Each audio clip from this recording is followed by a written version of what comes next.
Hello and good morning दोस्तों, मैथ्सना video lecture में आप सौનું स्वागत है मित्रों। फरी पाछा अतिवलय में આપણે મળી રહ્યા છીએ। ચેપ્ટર 11 સાંકઓમાં આપણે ત્રણ વક્રો છે એની આપણે વાત કરી લીધી છે, વર્તુળ, પરવલય અને ઉપવલય। આપણે અતિવલયના લાસ્ટ પીરિયડની અંદર અતિવલયના સૂત્રો સુધીનું કામ આપણે પૂરું કર્યું હતું અને ત્યારે વાત કરી હતી કે આપણે એક અગત્યના અતિવલયનું જ એક સ્વરૂપ જે છે લંબાતી વલય એની આપણે વાત કરવાની છે। तो આપણે જોઈએ લંબાતી વલયની વ્યાખ્યાથી આગળ વધીએ અને એના સમીકરણ કેવા હોય છે, એની ઉત્કેન્દ્રતા શું હોય છે, એના નાભિનાયામ કેવા થશે અને એના નાભિલંબની લંબાઈ કેવી થશે એ આપણે જોઈએ મિત્રો। ચાલો આવો ધ્યાન આપો મિત્રો। લંબાતી વલય એને ઇંગ્લિશમાં રેક્ટેન્ગ્યુલર હાઇપરબોલા કહેવાય છે। હવે અતિવલયનું સમીકરણ આપણે જાણીએ છીએ કેવું હોય છે, તો કે x² / a² - y² / b² બરાબર 1। આવું અતિવલયનું સમીકરણ હોય છે। પણ જે અતિવલય માટે a અને b આ બે સમાન થઈ જતા હોય તો આવા અતિવલયને લંબાતી વલય કહેવાય। એટલે કે b ની જગ્યાએ a મૂકી દો તો x² / a² - y² બરાબર 1 થઈ જશે અને આને સામે ગુણી દેશો, લસા બેનો છેદ સરખો છે તો સામે ગુણાઈ જશે એટલે x² - y² બરાબર a² થઈ જશે। એમ ઉપવલય માટે પણ તમે કહી શકો કે ઉપવલયનું સમીકરણ x² / a² + y² / b² બરાબર 1 હોય છે। જો ઉપવલયની અંદર a અને b સમાન થાય તો શું થાય? a અને b સમાન આની અંદર લેવામાં આવે તો x² / a² + y² / a² બરાબર 1, तो x² + y² बराबर a²। मतलब ઉપવલયની અંદર જો a અને b સમાન થઈ જાય તો એનું વિસ્થાપિત સ્વરૂપ मतलब એનું પરિવર્તિત સ્વરૂપ છે એ વર્તુળ બતાવે છે। જ્યારે અહીંયા અતિવલયમાં નિશાની વચ્ચે માઇનસ હોય છે, આમાં પ્લસ હોય એટલે એ પ્રમાણિત વર્તુળ થઈ જાય છે। જ્યારે અહીંયા વચ્ચે માઇનસ હોય એટલે આને વર્તુળ તો કહી શકાય નહીં મિત્રો, એટલે આને નામ આપ્યું છે લંબાતી વલય, રેક્ટેન્ગ્યુલર હાઇપરબોલા।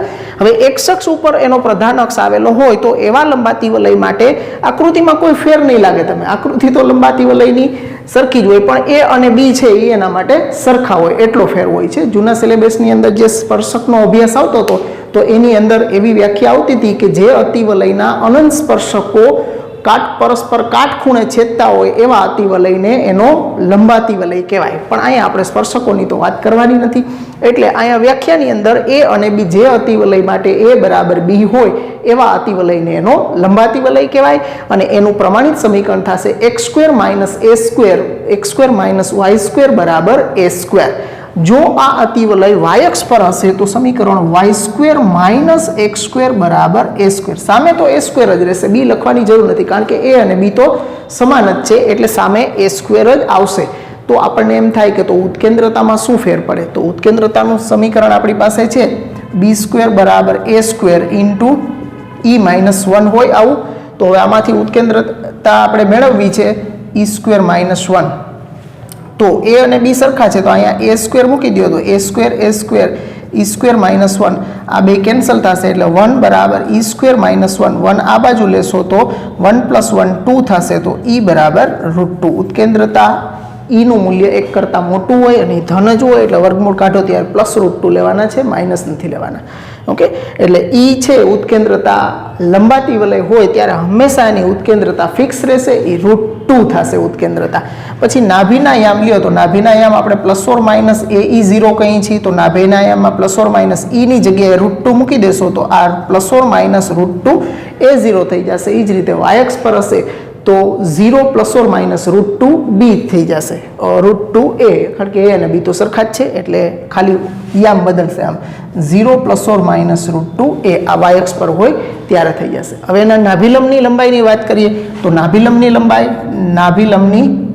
લંબાઈ શું હોય છે તો કે 2b² / a હોય છે। તો આમાં a અને b તો સરખા હોય એટલે 2a² / a, એક a કેન્સલ થાય એટલે 2a આવશે। તો 2a કોની લંબાઈ હોય મિત્રો? 2a છે એના મુખ્ય અક્ષની લંબાઈ પણ 2a જ હોય, એમ અનુબદ્ધ અક્ષ માટે પણ લંબાઈ 2b હોય પણ a અને b તો સરખા જ છે, એનો મતલબ અનુબદ્ધ અક્ષની પણ લંબાઈ સરખી જ થાય।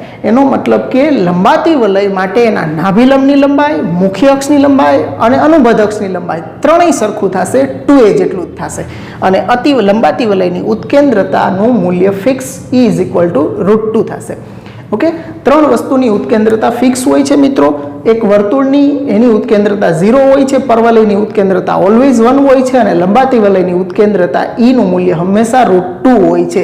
જ્યારે ઉપવલય કોઈ પણ હોય તો એની ઉત્કેન્દ્રતા કેવો ઉપવલય આપ્યો છે એમાં a અને b ના મૂલ્ય કેવા છે એના ઉપર ડિપેન્ડન્ટ રહેશે કે એની ઉત્કેન્દ્રતા આપણને કેવી મળશે. પણ આવશે તો 0 થી 1 ની વચ્ચે ઉપવલય માટે, અને અતિવલય હશે તો એમાં a અને b ના મૂલ્ય કેવા છે એના આધારે એની ઉત્કેન્દ્રતાનું મૂલ્ય આવશે E ઇઝ ગ્રેટર ધેન 1, એકથી મોટું પણ કોઈ પણ સંખ્યા આવી શકે. એમ અહીંયા લંબાતી વલયમાં ઉત્કેન્દ્રતા ફિક્સ રહેશે. એટલે વર્તુળ, પરવલય અને લંબાતી વલય આ ત્રણેયની ઉત્કેન્દ્રતા પછી પ્રમાણિત હોય કે પ્રમાણિત ન હોય, ઉત્કેન્દ્રતા એની હંમેશા ફિક્સ રહેશે. ઓકે, તો આપણે હવે એની વ્યાખ્યા ને બધું લખી લઈએ.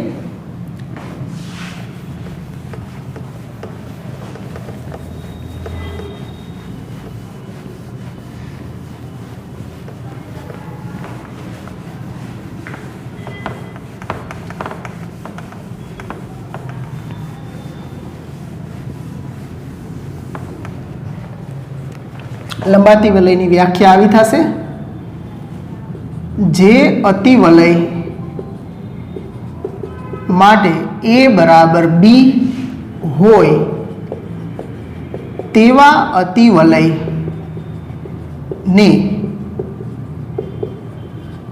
લંબાતી વલય કહે છે.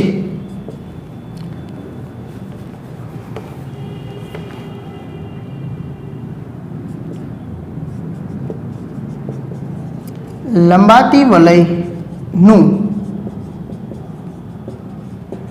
પ્રમાણિત સમીકરણ ઉપર આપણે x અક્ષ અને બાજુમાં y અક્ષ, પ્રધાન અક્ષ, મુખ્ય અક્ષ એનો y અક્ષ હોય એવું, તો અહીંયા થશે x અક્ષ માટે x² - y² બરાબર a² અને y અક્ષ પર હશે તો y² - x² બરાબર a વર્ગ થશે.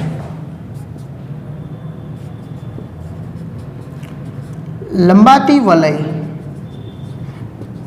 ઉત્કેન્દ્રતા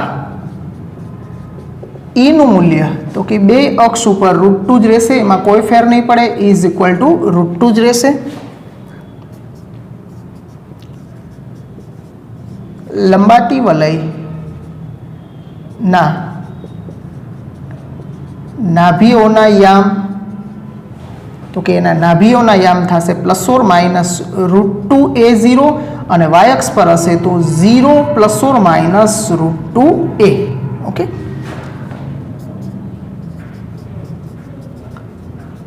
નાભિલંબની લંબાઈ બરાબર 2a બરાબર મુખ્ય અક્ષની લંબાઈ બરાબર અનુબદ્ધ અક્ષની લંબાઈ. ઓકે, બે અક્ષો માટે સરખું જ રહેશે એટલે ત્રણેયને આપણે કન્ટિન્યુ સીધી લાઈનમાં જ લખશું. નાભિલંબની લંબાઈ, મુખ્ય અક્ષની લંબાઈ અને અનુબદ્ધ અક્ષની લંબાઈ. x અક્ષ ઉપર એનો મુખ્ય અક્ષ હશે કે y અક્ષ ઉપર હશે, બધું 2a જેટલું જ થશે મિત્રો. તો આ થયો આપણો લંબાતી વલય. હવે આપણે આગળના ઉદાહરણોથી આ બધા સૂત્રો ને બધું જે આપણે જોયું છે એ બધું તમે પાકું કર્યું હશે તો હવે દાખલા ઉપર એને એપ્લાય કરી અને સમજીએ કે અતિવલયના સમીકરણ છે એના ઉપરથી આપણને આ મુદ્દાઓ જે આપણે સૂત્રના સ્વરૂપમાં આપણે કોષ્ટકમાં લખ્યા છે એ કેવી રીતે મેળવવાના અને મુદ્દાઓ ઉપરથી સમીકરણ કેવી રીતે મેળવવાના, બે પ્રકારના દાખલાઓ આવશે. તો પહેલાં આ નોંધી લ્યો લંબાતી વલયને, પછી ઉદાહરણ જોઈએ.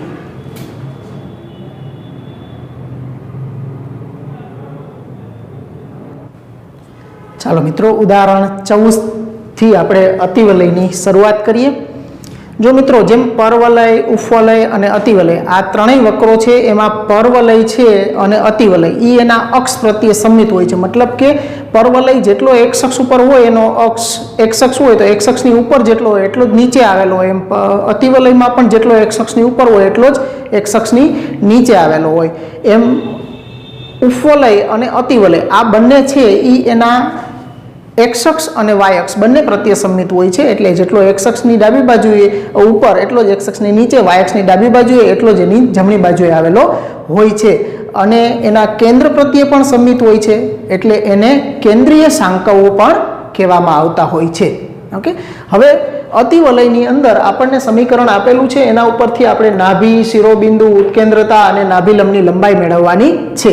તો એના માટે આપણે જોવાનું, મેં કીધું એમ કે જે પદ આગળ હોય, અથવા તો એમ પણ કહી શકો કે x² અને y² વાળા પદોમાં જેનો સહગુણક ધન આવતો હોય એ અક્ષ ઉપર એ ઉપવલય છે એમ કહી શકીએ, પણ સામે +1 હોવા જોઈએ. ઘણી વખત તમને છે એ ભ્રમિત કરવા માટે આવું મૂકી શકાય કે x²/9 - y²/16 બરાબર -1 મૂકી દઉં.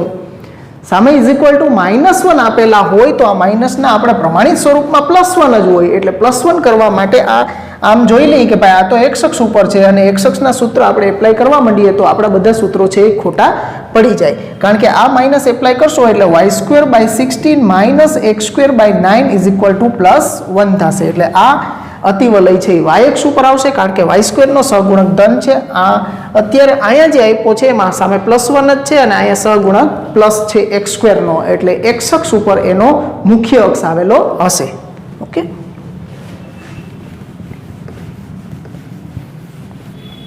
ચાલો જોઈએ હવે આપણે એને એના પ્રમાણિત સ્વરૂપ સાથે કમ્પેર કરો, જેને x²/a² - y²/b² બરાબર 1 સાથે સરખાવતા a² બરાબર 9 અને b² બરાબર 16. તો a બરાબર 3 અને b બરાબર 4. અહીં અતિવલય નો મુખ્ય અક્ષ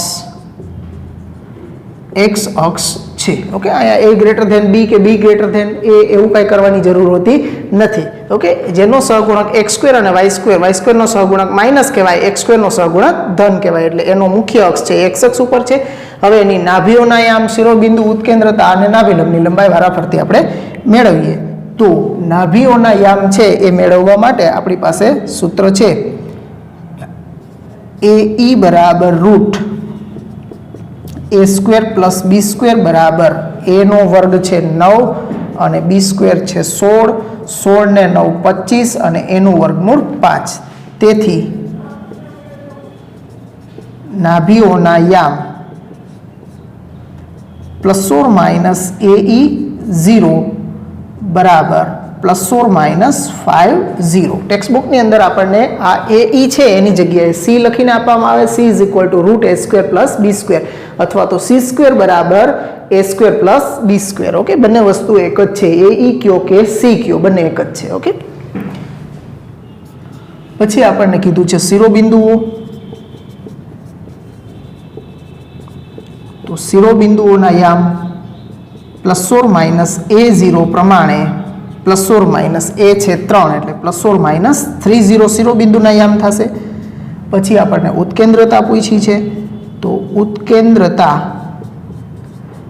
E માટે b² બરાબર a² × e² - 1 ઉપરથી તમે ઉત્કેન્દ્રતા E ને કરતા બનાવશો તો √a² + b² / a બરાબર √9 + 16/3, તો ઉપર 25 નું વર્ગમૂળ 5/3 એની ઉત્કેન્દ્રતા આપણને 5/3 મળશે.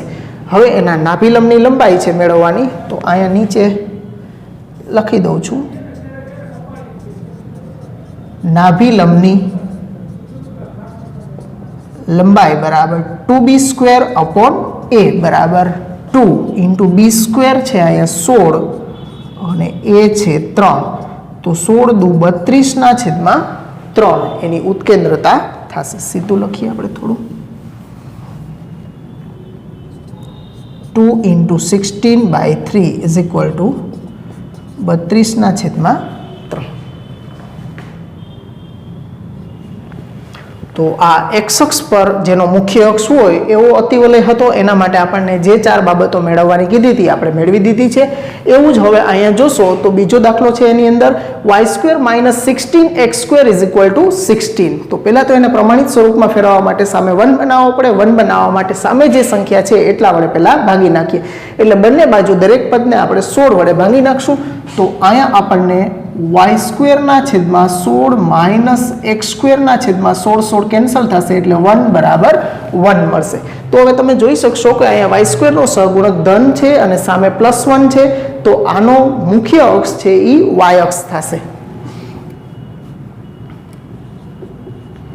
જેને Y square by B square minus X square by A square બરાબર 1 સાથે સરખાવતા બી સ્ક્વેર બરાબર 16 અને એ સ્ક્વેર બરાબર 1, તો બી બરાબર 4 અને એ બરાબર 1 થશે એનું વર્ગમૂળ. અહીં અતિવલયનો મુખ્ય અક્ષ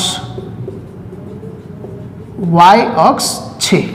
તો હવે એના માટે જેમ અહીંયા મેળવું તો આ બધું એ જ વસ્તુ આના માટે મેળવવાની છે. પહેલાં નાભીના યામ આપણે મેળવવા છે, તો નાભી માટે BE બરાબર રૂટ એ સ્ક્વેર પ્લસ બી સ્ક્વેર અથવા તો સી બરાબર રૂટ એ સ્ક્વેર પ્લસ બી સ્ક્વેર. બેયમાં સૂત્ર સરખું જ થશે, કોઈ ફેર નથી પડતો, રૂટ એ સ્ક્વેર પ્લસ બી સ્ક્વેર જ આવશે. એટલે 16 વત્તા 1 બરાબર રૂટ 17 મૂલ્ય મેળવ્યું. તેથી નાભીઓ 0 ± BE બરાબર 0 ± રૂટ 17 મળશે આપણને. ચાલો નાભી પછી એના શિરોબિંદુઓની વાત કરીએ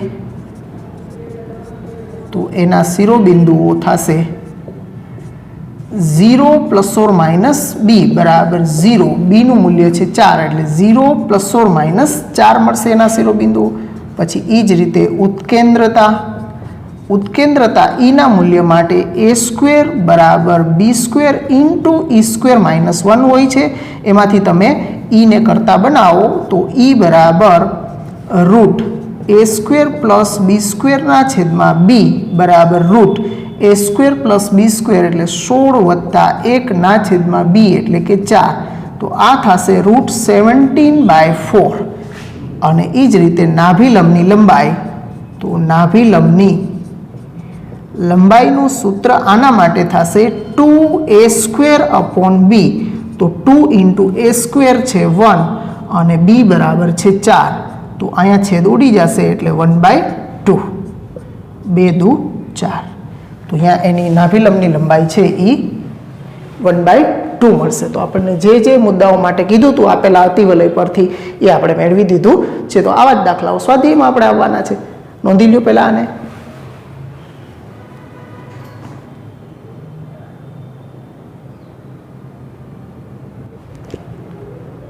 ચાલો પછીના ઉદાહરણ નંબર 15 ઉપર આવો. 15મું ઉદાહરણ, જેના નાભીઓ 0 ± 3 અને શિરોબિંદુઓ 0 ± રૂટ 11/2 હોય એવા અતિવલયનું સમીકરણ મેળવવાનું છે. મતલબ અહીંયા આપણને નાભી અને એના શિરોબિંદુના યામ આપ્યા છે, એની મદદથી આપણે એ અતિવલયનું સમીકરણ મેળવવાનું છે. તો એના માટે તમે નાભીના યામ અને શિરોબિંદુના યામ જોશો તો એની અંદર એક વાય યામ છે એ આપણને દેખાય છે હાજર, એક્સ યામ એનો 0 છે. એનો મતલબ કે અતિવલયનો મુખ્ય અક્ષ છે એના વાય અક્ષ ઉપર છે, એ આપણને ખબર પડી જાય. તો આપણે લખશું કે અહીં અતિવલયનો મુખ્ય અક્ષ વાય અક્ષ છે. તો નાભીઓના યામ શું હોય છે તો કે 0 ± BE બરાબર 0 ± 3.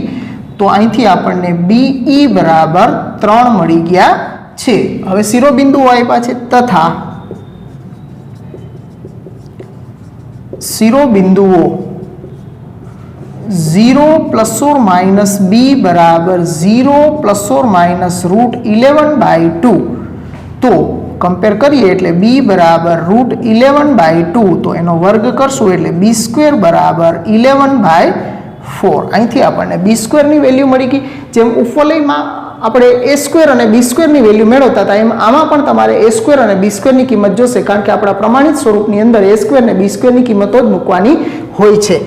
હવે આ BE અને b² ના મૂલ્ય ઉપરથી આપણે a² નું મૂલ્ય મેળવશું. હવે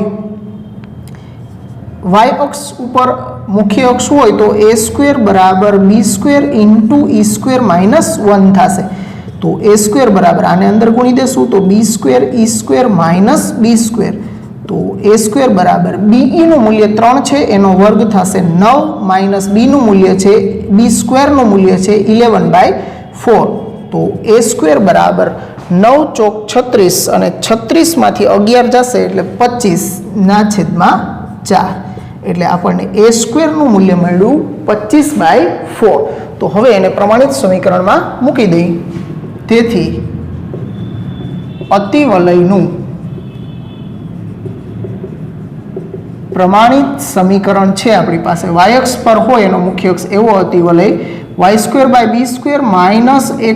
b² બરાબર 1 પ્રમાણે y² ના છેદમાં b² નું મૂલ્ય છે 11/4 એટલે 11/4 માઇનસ x² ના છેદમાં a² નું મૂલ્ય છે 25/4 એટલે 25/4 બરાબર 1 આ છેદનો છેદ 4 અંશમાં લઈ જાશું એટલે 4y² - 11 - 4x² બરાબર 1 આમ નામ રાખો તોય વાંધો નહીં આમાં 25 અને 11 નો લસા 275 થશે એ લેવો હોય તો આ રીતે સમી 25 ચોકુ 100 y² - 11 ચોકુ ને 44 x² બરાબર 25 ગુણ્યા 11 275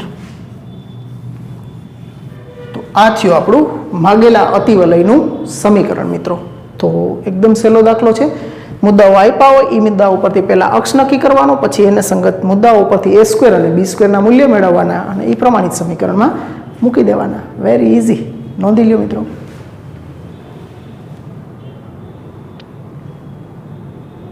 ચાલો મિત્રો એના પછી 16મા ઉદાહરણમાં આવો જેના નાભીઓ 0 ± 12 અને નાભિલંબની લંબાઈ 36 હોય તેવા અતિવલયનું સમીકરણ મેળવો તો આની અંદર નાભીના યામ જોતા આપણને 0 ± 12 આપ્યા છે એનો મતલબ વાયામ હાજર છે તો આ અતિવલયનો મુખ્ય અક્ષ છે એ આમાં પણ વાય અક્ષ જ થશે તો આપણે લખીએ અહીં અતિવલયનો મુખ્ય અક્ષ વાય અક્ષ છે તથા નાભીઓ આપણને આપી છે તો એના આમ 0 ± be બરાબર 0 ± 12 તો એના ઉપરથી આપણને મળી જશે be બરાબર 12 અને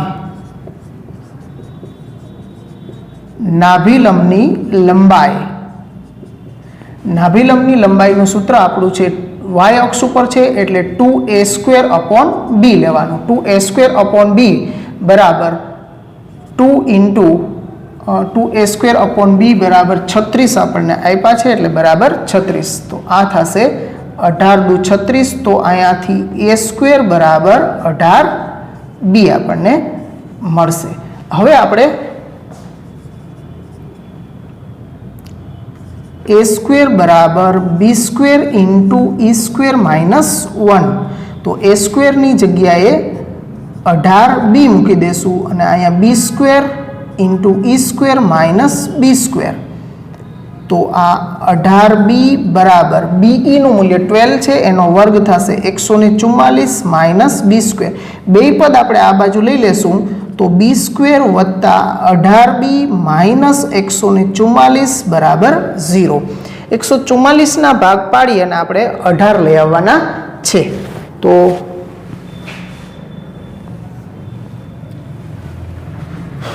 ચોવીસ છક 144 થશે તો 24 માઇનસ 6 એટલે 18 એટલે આના અવયવ પડશે b પ્લસ 24 અને b માઇનસ 6 બરાબર 0.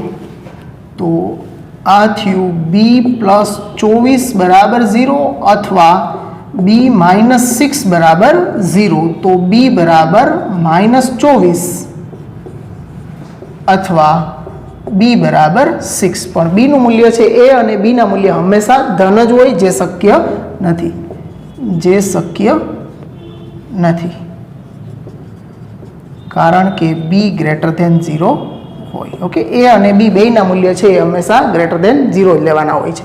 તો b બરાબર 6 અહીંથી આપણને મળી ગયા તો એના ઉપરથી b² બરાબર 36 થશે। હવે આ બી ની કિંમત છે એ આપણે આની અંદર મૂકી દઈએ અને 1 નંબર આપી દઈશું। પરિણામ 1 માં બી બરાબર 6 લેતા તો અહીંથી આપણને એ સ્ક્વેરનું મૂલ્ય 18 ગુણ્યા 6, તો એ સ્ક્વેર 8 × 48 136 થશે। આ 108 સોરી 18 108 થશે। ઓકે, તો હવે તેથી અતિવલયનું પ્રમાણિત સમીકરણ y²/b² - x² = 1 પ્રમાણે y²/b² નું મૂલ્ય છે 36 - x²/108 = 1। તો 36 અને 108 નો લસા 108 થશે, કારણ કે 36 તેરી જ 108 થશે। તો આ થશે 3y² - x² = 108। તો આ થયું આપણા માગેલા અતિવલયનું સમીકરણ। તો મિત્રો આ રીતે આપણે અહીંયા નાભિલંબની લંબાઈમાં આમાં ભૂલ નહીં કરવાની। 2b² / a સૂત્ર નહીં વાપરી દેવાનું, કારણ કે y અક્ષ એનો મુખ્ય અક્ષ છે, એટલે સૂત્રોમાં થોડીક તમે કાળજી રાખો એટલે આમાં ક્યાંય ભૂલ આવે નહીં। પણ સૂત્રો પ્રત્યે કાળજી ન રાખો તો તકલીફ થવાનું ચાલુ થઈ જાય મિત્રો। તો નોંધી લ્યો આ દાખલાને, પછી આપણે સ્વાધ્યાયના દાખલા ઉપર જઈએ।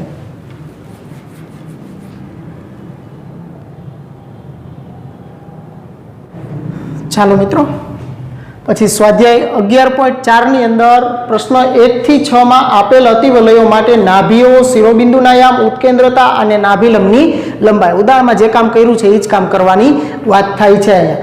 તો પહેલો, બીજો અને ત્રીજો દાખલો આ ત્રણેયની અંદર છે એ અતિવલયના a વર્ગ અને b વર્ગ છે એ એકદમ સરળ છે, એટલે આ ત્રણેય દાખલા છે એ તમારે હોમવર્કમાં કરવાના છે। ઓકે, અહીંયા તમારે 36 વડે ભાગશો એટલે આ y²/4 - x²/9 = 1 થઈ જશે। આ અતિવલય x અક્ષ ઉપર છે, આ y અક્ષ ઉપર, આ y અક્ષ ઉપર આવશે। ચોથો આપણે કરીએ છીએ અહીંયા 16x² - 9y² = 576 આપ્યા છે આપણને। તો 576 વડે દરેક પદને આપણે ભાંગી નાખીએ બંને બાજુ, તો આપણને શું મળશે? તો કે 16x² - 576 -9y² - 576 = 1। તો 16 ગુણ્યા આ 36 ગુણ્યા 16 થશે, અને આ 9 64 ગુણ્યા 9 એટલે 576 થશે। તો આપણને સમીકરણ મળ્યું x²/36 - y²/64 = 1। ઓકે, તો એમાંથી x² / a² = 36 અને y² છે એને b², તો અહીં તો b² = 64। તો a = 6 અને b = 8। અહીં અતિવલયનો મુખ્ય અક્ષ x નો સહગુણક ધન છે, એટલે મુખ્ય અક્ષ છે x અક્ષ થશે, x અક્ષ છે। તો હવે આ ચારેય વસ્તુ છે આપણે એની મેળવી દઈએ વારાફરતી। પહેલા કીધું છે અતિવલયની નાભીઓ, તો નાભીઓ માટે AE = √a² + b² = √a² છે 36 અને 64, 36 + 64 √100 = 10। તેથી નાભીઓ ± AE 0 ± 10 0 થશે। પછી એના શિરોબિંદુઓ, તો શિરોબિંદુઓ થશે ± A0 ± 60। ઉત્કેન્દ્રતા b² = a² ઇન્ટુ e² - 1, આમાંથી e ને કરતા બનાવો એટલે e = √a² + b² / a પ્રમાણે, એટલે √36 + 64/6। તો આ થશે 10/6, તો 5/3। 3 5 દુ 10 અને 3 દુ 6 તો એની ઉત્કેન્દ્રતા આપણને 5/3 મળશે। હવે એ જ રીતે નાભિલંબની લંબાઈ મેળવી લઈ તો નાભિલંબની લંબાઈ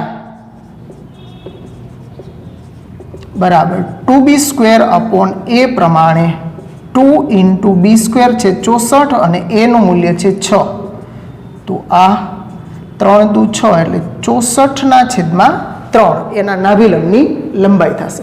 તો મિત્રો આ 3 દાખલા તમારે હોમવર્કમાં કરવાના છે। ચોથો અહીંયા કર્યો છે એ પ્રમાણે, પછીનો 5મો હું કરું છું, પાછો 6ઠો છે એ તમારા માટે આપું છું, એટલે 1 થી 6 દાખલા આપણે અહીંયા પૂરા કરશું। તો નોંધી લ્યો મિત્રો આ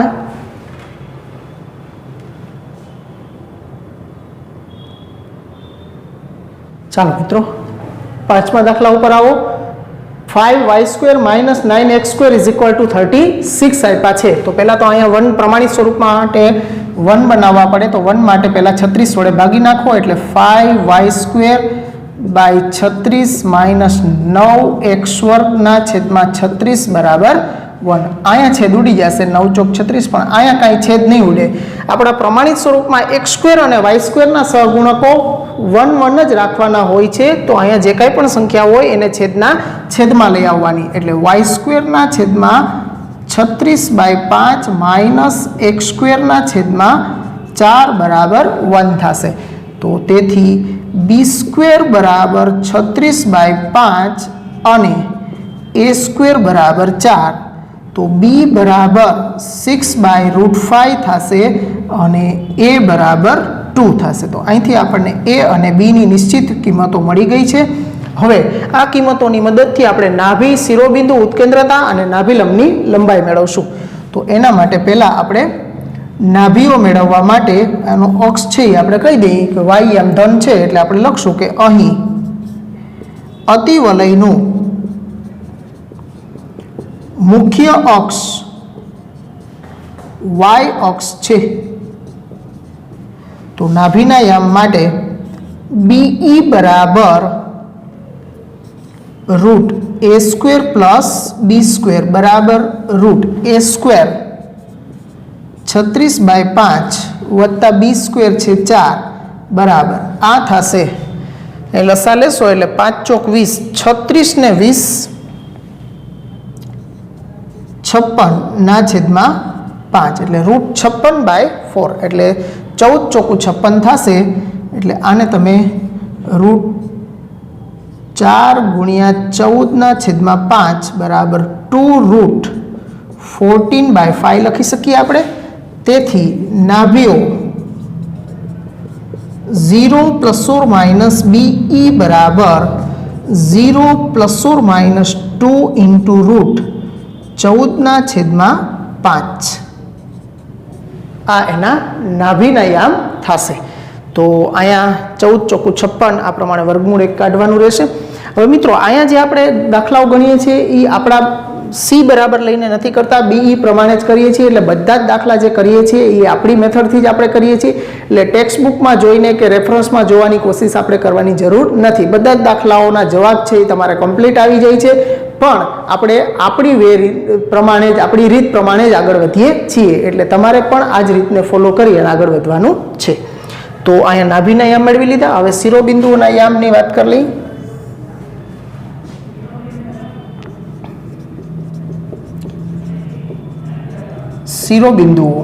શિરોબિંદુના યામ 0 ± b પ્રમાણે 0 b નું મૂલ્ય છે અહીંયા 6/√5 તો ±6/√5 થશે। ઉત્કેન્દ્રતા e ના મૂલ્ય માટે a² બરાબર b² × e² - 1 છે એમાંથી તમે e ને કરતા બનાવો એટલે e બરાબર √a² + b² y અક્ષ ઉપર છે એનો મુખ્ય અક્ષ એટલે છેદમાં b આવશે, x અક્ષ ઉપર હોય તો છેદમાં a આવે, અંશ બેયમાં સરખો જ રહેતો હોય છે। તો બરાબર √a² બરાબર 4 છે વત્તા b² થશે 36/5 અને એના છેદમાં b એટલે 6/√5। તો આ આપણે અહીંયા કર્યું જ છે √a² + b² ની ગણતરી। તો હું સીધા અહીંથી લખી નાખું તો 2 × √14/√5 6/√5 √5 તો આ √5 કેન્સલ થઈ જશે અને આ 3 દુ 6 એટલે √14/3 એની ઉત્કેન્દ્રતા આપણને મળશે. પછી એ જ રીતે નાભિલંબની લંબાઈ એના માટે સૂત્ર થશે 2a²/b. તો 2 × a² નું મૂલ્ય છે 4 અને b નું મૂલ્ય છે 6/√5. તો આ 4/6/√5. તો આ છેદ અહીંયા ઉડાડશું 3, છેદનો છેદ અંશમાં એટલે 4√5/3. આ એના નાભિલંબની લંબાઈ થશે 4√5/3. તો આ પ્રમાણે પાંચમા દાખલામાં ખાસ આ કે અંશના ગુણકમાં છેદ ન ઉડતા હોય તો અંશને છેદના છેદમાં લઈ આવવાના, એ આપણા b² અને a² થશે. એ પ્રમાણે ખાસ ધ્યાનમાં લેવાનું મિત્રો. પછીનો છઠ્ઠો દાખલો છે. તો આની અંદર 49y² - 16x² બરાબર 784 આપ્યા છે. તો તમારે ખાલી આ બેનો ગુણાકાર એક કરીને જોઈ લેવાનો કે 49 × 16 કેટલા થાય છે. તો એ બેનો ગુણાકાર કરશો એટલે 784 થશે. એટલે આના વડે તમે જ્યારે ભાગશો ત્યારે 49y² / 784 - 16x² / 784 1. તો 49 × 16 અને 16 × 49. તો આ y² / 16 - x² / 49 બરાબર 1 થશે. ઓકે, તો આ અતિવલય પણ y અક્ષ પર જેનો મુખ્ય અક્ષ હોય એવો જ અતિવલય થશે. હવે અહીંથી તમે આરામથી કરી શકશો, એકદમ સહેલો જ છે. તો આ આપણો પાંચમો દાખલો થયો અને છઠ્ઠો દાખલો છે એ તમારે હોમવર્કમાં કરવાનો છે મિત્રો. તો અહીંયા સુધી રાખીએ મિત્રો. દાખલાની વ્યવસ્થિત પ્રેક્ટિસ કરજો આ બધા દાખલાની. આગળ જે બાકીના સ્વાધ્યાયના 11.4 બાકી રહ્યા છે એ નેક્સ્ટ પીરિયડમાં આપણે કરશું. રજા આપો મિત્રો. આવજો. Good bye.